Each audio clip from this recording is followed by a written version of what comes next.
Refletiu longamente. Tinha muita dificuldade para concatenar as ideias. Às vezes continuava a refletir sem se lembrar sobre o quê. Seu cérebro se esvaziava, depois disso voltava e ele recuperava com dificuldade o curso de seus raciocínios. Esse aqui é um trechinho do fim do livro de hoje. É o livro que eu escolhi para a nossa leitura de Halloween desse ano, a nossa segunda leitura aqui do canal Aline e os Livros.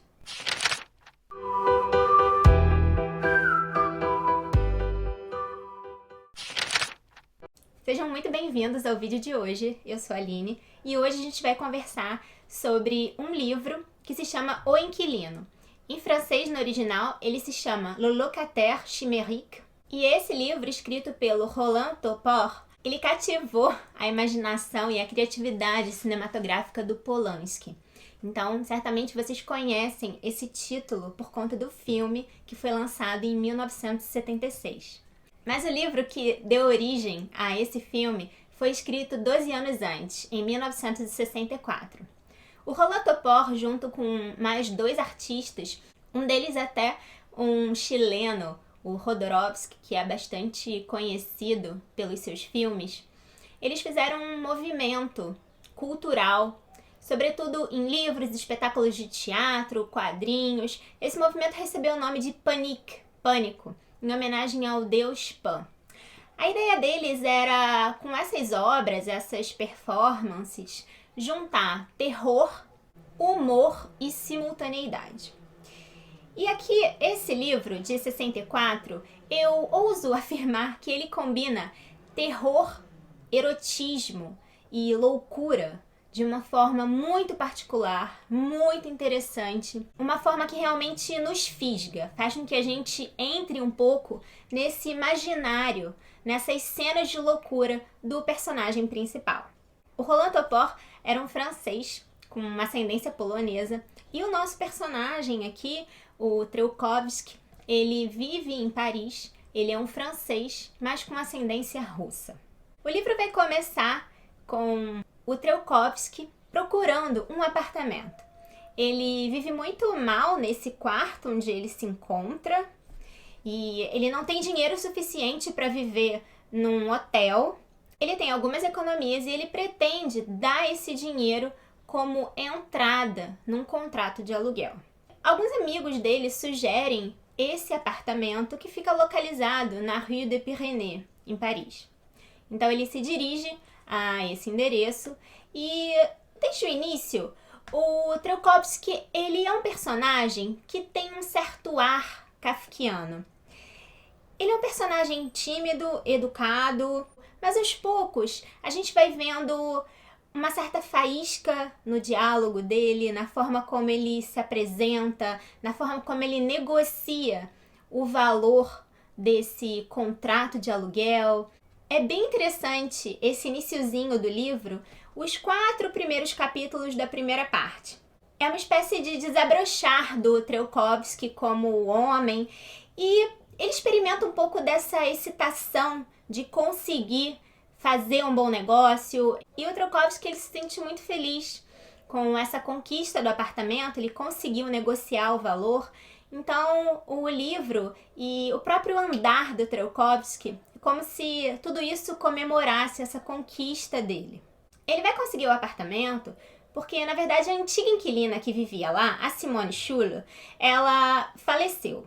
Como que ela faleceu? Ela se atirou da janela do apartamento dela e ela caiu sobre uma espécie de telhado de vidro. Ela despedaçou esse telhado, ela ficou internada e morreu algumas semanas depois.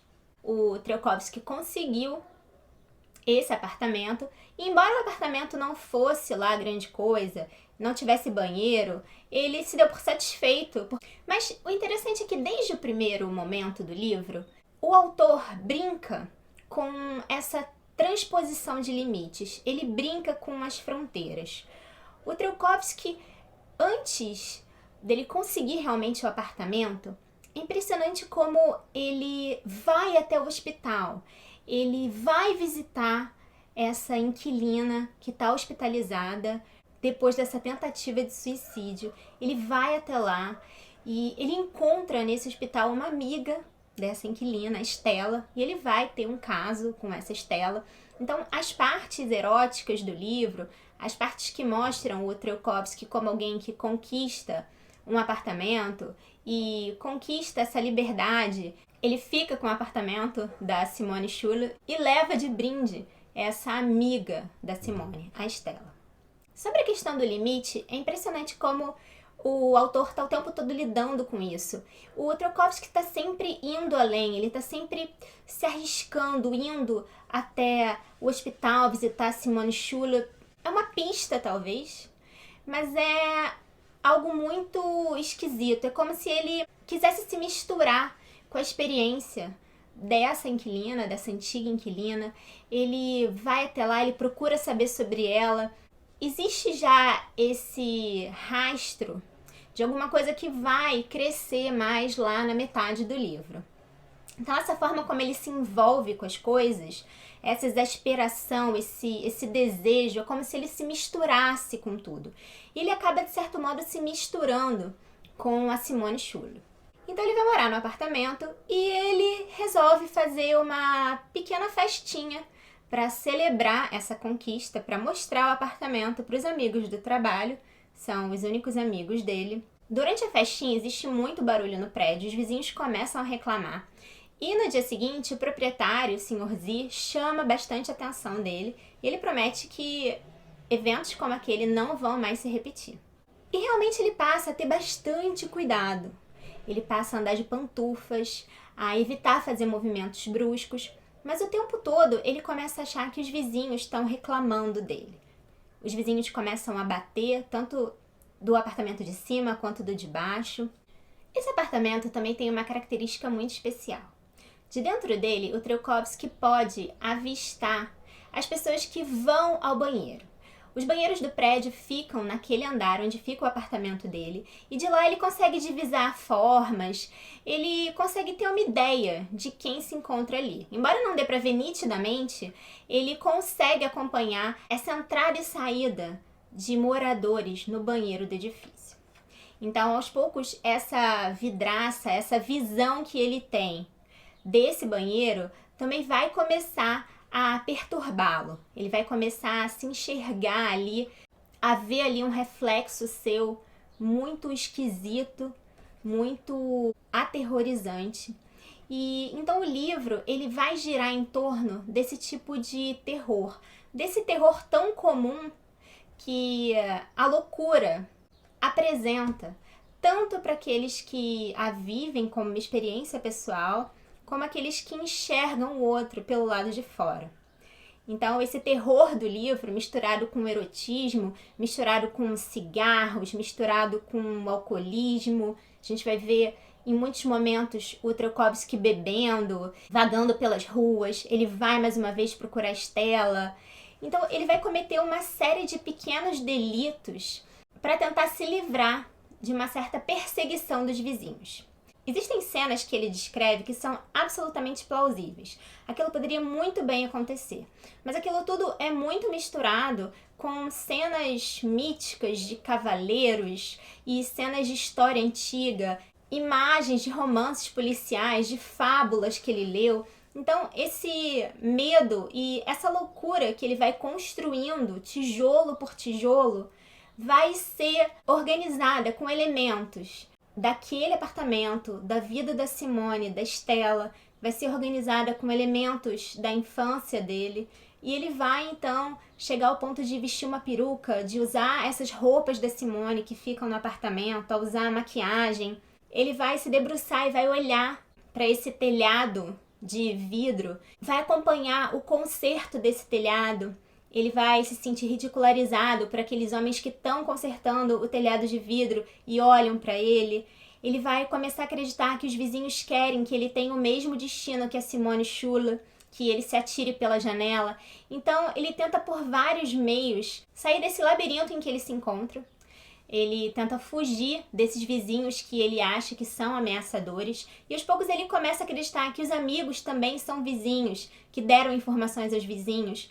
Ele vai começar a acreditar que a Stella também está envolvida nesse complô para fazer com que ele se atire da janela, assim como a antiga inquilina. Esse livro é muito louco. O livro tem 3 partes. Os problemas do Trelkovsky começam no final da parte 1. A parte 2 é todo esse desenvolvimento, esse enraizamento dessa experiência de loucura, da doença dele. E no final, então, é esse desfecho, como é que ele vai sair dali, como é que o apartamento, então, vai virando um lugar de que ele tem medo, um lugar para onde ele não quer mais voltar, e como que o destino dele vai se encaminhar de forma mais ou menos parecida com a da Simone Schuller. Essa foi a nossa leitura de terror desse ano, do Halloween. Ano passado eu fiz a resenha do Bebê de Rosemary. Se você ainda não viu, vou deixar o link aqui em cima. Eu espero que você tenha gostado dessa aventura. Eu acho interessante esse tipo de livro porque não é um terror como aquele tipo que traz elementos sobrenaturais, diabos, fantasmas, bonecas assassinas, mas é um terror tão próximo da gente. É alguma coisa que tá tão perto. Apesar de ser tão absurda, apesar de ser colorida de uma forma tão exagerada por esse personagem do livro, é alguma coisa tão próxima da nossa realidade que, pra mim, esse é o maior terror. Eu acho que isso é o que causa mais pavor, e não esse terror de vampiros, de seres sobrenaturais. Eu espero que você tenha gostado desse vídeo. Se você gostou, não deixe de dar o seu like, de compartilhar com seus amigos. Aqui embaixo eu vou deixar o link para vocês do Aline e os livros no Apoia-se e vou também deixar o link para minha loja de cursos online. Tem cursos bem legais que vocês podem comprar e aprender muitas coisas legais que eu tô falando lá. Eu vejo vocês então nos próximos vídeos. Tchau!